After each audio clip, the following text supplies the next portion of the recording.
زمین پر سب سے پہلے ہونے والی معصیت قابیل کے ہاتھوں اپنے بھائی حابیل کے قتل کی صورت میں سامنے آئی۔ اللہ تعالیٰ نے قرآن مجید میں قابیل اور اس کے بھائی حابیل کا قصہ بیان کیا ہے۔ قابیل قرخت اور درشت طبیعت کا مالک تھا، جبکہ اس کا بھائی حابیل رحم دل اور نرم طبیعت تھا۔ قابیل کھیتی باڑی کرتا تھا اور حابیل مویشی چراتا تھا۔ بنی نوع انسان کی تعداد میں اضافے کے لیے اس وقت ایسا قانون تھا جو اب حرام ہے، اور وہ ہے بہن کے ساتھ نکاح۔ چونکہ اس وقت کے سب لوگ آدم علیہ السلام کی حقیقی اولاد تھے اور آپس میں بہن بھائی تھے، اس لیے اس وقت کی شریعت کی روح سے قابیل اپنے ساتھ جڑواں پیدا ہونے والی بہن کے سوا کسی دوسری بہن سے شادی کر سکتا تھا، اور اسی طرح حابیل اپنے ساتھ جڑواں پیدا ہونے والی بہن کے علاوہ کسی دوسری بہن سے شادی کر سکتا تھا۔ اس کی صورت یہ تھی کہ قابیل کی شادی حابیل کی بہن سے ہو اور حابیل کی شادی قابیل کی بہن سے ہو، لیکن ہوا یہ کہ حابیل کی بہن خوبصورتی میں قابیل کی بہن سے کم تھی، اس لیے قابیل نے حابیل کی بہن سے شادی کرنے سے انکار کر دیا اور اپنی جڑواں بہن سے شادی کی خواہش ظاہر کی، لیکن ایسا کرنا آدم علیہ السلام کی شریعت میں حرام تھا۔ آپ نبی بھی تھے اور رسول بھی۔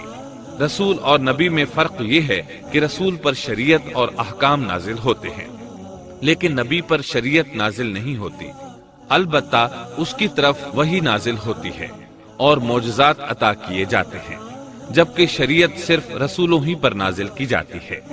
آدم علیہ السلام بھی چونکہ رسول تھے، اس لیے ان کی شریعت میں یہ قانون تھا کہ کوئی شخص اپنے ساتھ جڑواں پیدا ہونے والی بہن کے ساتھ شادی نہیں کر سکتا۔ قابیل اس شرعی حکم کی وجہ سے غضبناک ہو گیا۔ اس نے تعجب کا اظہار کرتے ہوئے اس قانون کو ماننے سے انکار کر دیا۔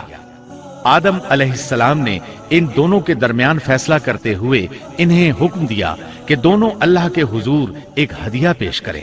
ہدیہ اس جانور کو کہتے ہیں جسے اللہ کے نام پر ذبح کر کے فقراء میں تقسیم کر دیا جائے۔ اس سے مقصود اللہ کے لیے اپنی نیت کو خالص کرنا ہوتا ہے۔ اس عمل کو قربانی کہا جاتا ہے۔ آدم علیہ السلام کے زمانے میں قربانی کا جو قانون تھا اس کے قبول ہونے کی نشانی طے تھی، اور وہ یہ کہ آسمان سے ایک آگ نمودار ہوتی اور اس قربانی کو جلا دیتی۔ اس کا مطلب تھا قربانی قبول ہو چکی ہے، اور اگر آگ قربانی کو نہ جلاتی تو سمجھ لیا جاتا کہ قربانی قبول نہیں ہوئی۔ آخر قربانی کا دن آ پہنچا۔ حابیل نے اپنے مویشیوں میں سے ایک بہترین جانور لیا اور قربان گاہ میں لا کر اللہ کے حضور پیش کر دیا۔ دوسری طرف قابیل نے اپنی کھیتی کے غلے میں سے ردی قسم کا غلہ قربانی کے لیے پیش کیا۔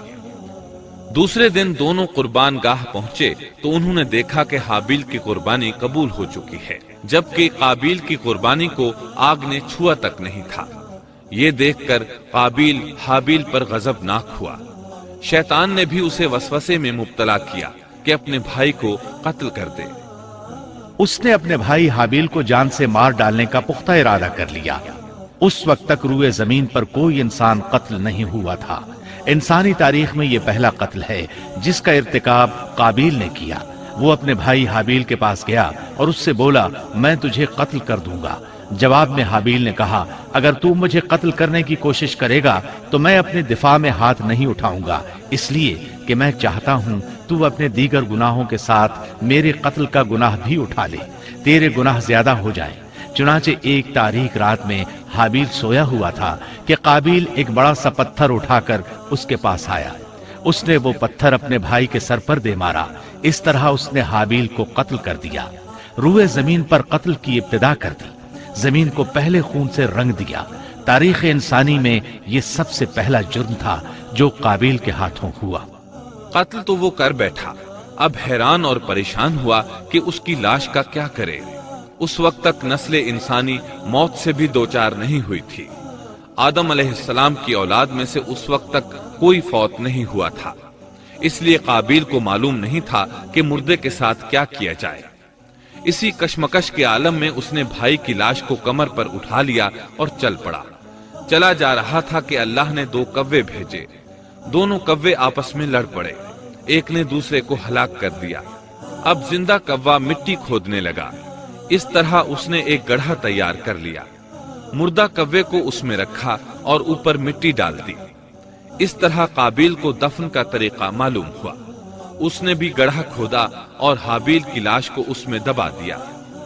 وہ اپنے کیے پر نادم ضرور تھا، لیکن اس نے اللہ سے معافی نہ مانگی، جبکہ انسان کے لیے ضروری ہے کہ اس سے کوئی گناہ ہو جائے تو اللہ سے معافی مانگے۔